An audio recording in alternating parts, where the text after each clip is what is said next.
রং লেখাটের পক্ষ থেকে সবাইকে স্বাগতম। দেখো বন্ধুরা, দেখো আবারও তোমাদের জন্য একটি ড্রয়িং নিয়ে আসলাম। তো আজকে যে বিষয় সেটি হচ্ছে হাঁস। তো এই যে হাঁসটি আমি এইভাবে পেন্সিল দিয়ে ড্রয়িং করছি। তো স্টুডেন্টদের উদ্দেশ্যে বলছি, তোমরা যদি এইভাবেই দেখো, সবার উদ্দেশ্যেই বলছি, গার্জিয়ান।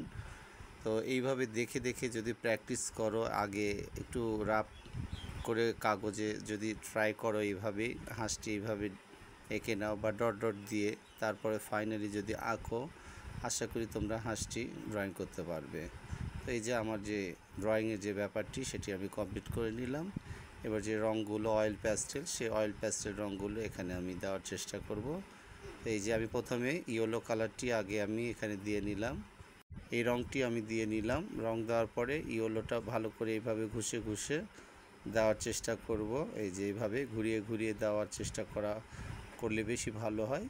তারপরে এখানে অন্য কোনো রং নেই, শুধু হলুদই, সে কারণে এইভাবেই রঙগুলো করে নিতে পারো। তো এই যে হাঁসের যে ফিনিশিংগুলো সেগুলো করার চেষ্টা হচ্ছে।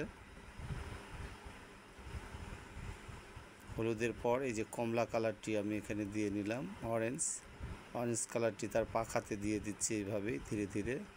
আর পাখার পাশ দিয়ে অরেঞ্জের যে ধার দিয়ে রেড কালারটি আমি দেওয়ার চেষ্টা করব, লাল রঙটি। এই যে এইভাবেই লাল রঙটি দিলে ডিপ এবং লাইটের একটা মেলবন্ধন পাওয়া যায়, দেখতে সুন্দর লাগে অনেক। তো এই যে আমি এইভাবে করে নিলাম, লাল এবং কমলার যে একটি মিক্স।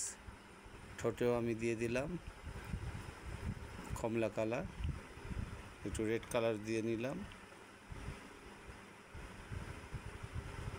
ভালো করে ফিনিশিংটা করে নিলাম ঠোঁটে। তারপরে যে হাঁস যেখানে তার যে পানির যে ব্যাপারটি সেগুলো অ্যাড করে দিচ্ছি ধীরে ধীরে, এইভাবে অয়েল প্যাস্টেল দিয়ে ধীরে ধীরে এইভাবেই।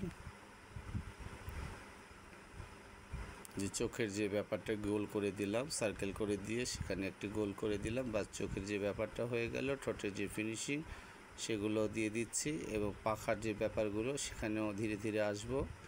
এই যে এইভাবে পাখার যে ব্যাপারটা সেটা হয়ে গেল।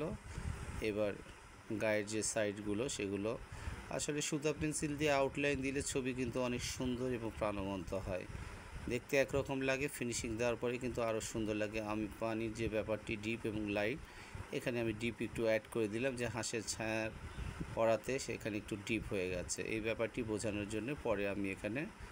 তো ড্রয়িংটি কেমন হলো অবশ্যই কমেন্টে জানাবে, এবং রং লেখা আর্টের পাশেই থাকবে। আজকে এখানে শেষ করছি।